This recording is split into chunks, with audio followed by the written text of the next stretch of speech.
Hello അസ്സലാമു അലൈക്കും. അപ്പോൾ ഇന്നത്തെ വീഡിയോ നമുക്ക് തേങ്ങയെന്നൊക്കെ തുടങ്ങാം.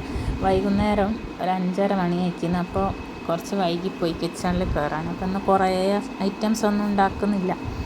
നോമ്പ് കുറേ അങ്ങോട്ടെത്തുമ്പോൾ എല്ലാവർക്കും മടുക്കൂലേ ഫുഡ് ഉണ്ടാക്കി ഞാൻ. അപ്പോൾ അത് ക്യാരറ്റ് വേവിക്കാൻ വെച്ചതാണ്, മറ്റേ കോക്ടെയിൽ ഉണ്ടാക്കാൻ വേണ്ടിയിട്ട്. ഇത് എന്താ പറയുക, ഒരു തരം ചീരാണ്. ഇങ്ങനെ കാസർഗോഡ് ഇവിടെ പറയുക ബസള എന്നാണ്. ചില നാട്ടിൽ ഞാൻ കണ്ടിട്ടുണ്ട് യൂട്യൂബിൽ. അപ്പോൾ ഓലെല്ലാ സാധനത്തിനും ചീര എന്നാണ് പറയുക. അതെന്താണെന്ന് എനിക്കറിയില്ല. ഇവിടെ ചീരക്ക് മാത്രമാണ് ചീര എന്നറിയുക. ഈ സംഭവത്തിന് പറയുക ബസള. ആരെങ്കിലും ബസള തിന്നിട്ടുണ്ടെങ്കിൽ ഒന്ന് കമൻ്റ് ഇടണേ. അപ്പം പിന്നെ അത് ആ കടുമ്പിനുള്ള പൊടി വാട്ടിയേക്കുന്ന പൊടി വാട്ടിയ കടുമ്പാണ്, അരച്ചിട്ടല്ല. പിന്നെ വേറൊന്നും തിന്നാനില്ലാത്ത കൊണ്ടൊന്ന് ഉള്ളിവട ഉണ്ടാക്കാമെന്ന് വിചാരിച്ച് ഒരു 4-5 ഉള്ളി, ചെറിയ ഉള്ളിയാണ് എടുത്ത് ഒന്ന് മുറിച്ച്, ഇഞ്ചി, പച്ചമുളക്, കറിവേപ്പില, ഉപ്പ്, ഈ വക സാധനമൊക്കെ ഇട്ട് ഒന്ന് തിരുമ്മി. അതിന് ഉള്ളിയിൽ നിന്ന് തന്നെ കുറച്ച് വെള്ളമൊക്കെ വരണമല്ലോ. അതിന് ശേഷം നമ്മൾ പൊടികളൊക്കെ ഇട്ട് കൊടുത്ത് ലാസ്റ്റ് മല്ലിച്ചപ്പ് ഇട്ടത് അവിടെ കുഴച്ച് വെച്ചിട്ടുണ്ട്.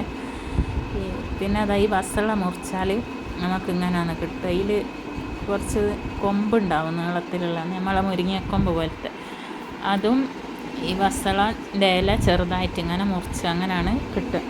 പിന്നെ അതാ ഉള്ളിവട. ഇപ്പോൾ സമയം 6 മണിയായി. അപ്പോൾ ഞാൻ വേഗം ഓയിലൊക്കെ ചൂടാക്കി ഉള്ളിവട ഉണ്ടാക്കാനുള്ള ശ്രമത്തിലാണ്. അപ്പം കടലപ്പൊടിയും മൈദപ്പൊടിയും കൂടി മിക്സാക്കിയാണ് കേട്ടോ വട ഉണ്ടാക്കുന്നത്.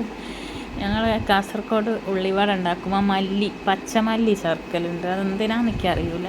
ഇവിടെ ഈ നാട്ടിലെല്ലാ ഉള്ളിവടയിലും ഉണ്ടാവും. നല്ല ടേസ്റ്റാണ് തിന്നാൻ. അപ്പോൾ അതൊക്കെ പൊരിച്ചുകൊണ്ടിരിക്കുന്നുണ്ട് ഇവിടെ. അപ്പോഴേക്കപ്പുറത്ത് അടുപ്പിൽ നമ്മൾ കറി വെച്ചിട്ടുണ്ടതിന്. അതെല്ലാം കുക്കറിൽ വെന്തിട്ട് 2 വിസിൽ അടിഞ്ഞിട്ട് ഇതാ വെന്ത് വന്നിട്ടുണ്ട്. ഇതിപ്പോൾ പരിപ്പിട്ടാണ് ഞാൻ ഈ ബസള വെച്ചിട്ടുള്ളത്, മുളക് പൊടിയൊക്കെ ഇട്ടിട്ട്. അങ്ങനെ അത് അരച്ച് വെച്ച തേങ്ങയും കൂടി ഒഴിച്ച് കൊടുക്കുകയാണ്.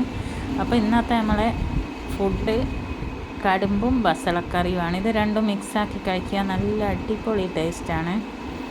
പിന്നെ അപ്പോഴേക്ക് നോമ്പ് തുറക്കാനായി. ഇപ്പോൾ അതാ കോക്ടെയിലായിട്ടുണ്ട്. ഇത് റാഗി വിരകിയതാണ്. പിന്നെ ഉള്ളി വടയും ജ്യൂസും. ഇത്രയേ ഉള്ളൂ ഇന്നത്തെ നോമ്പിന്.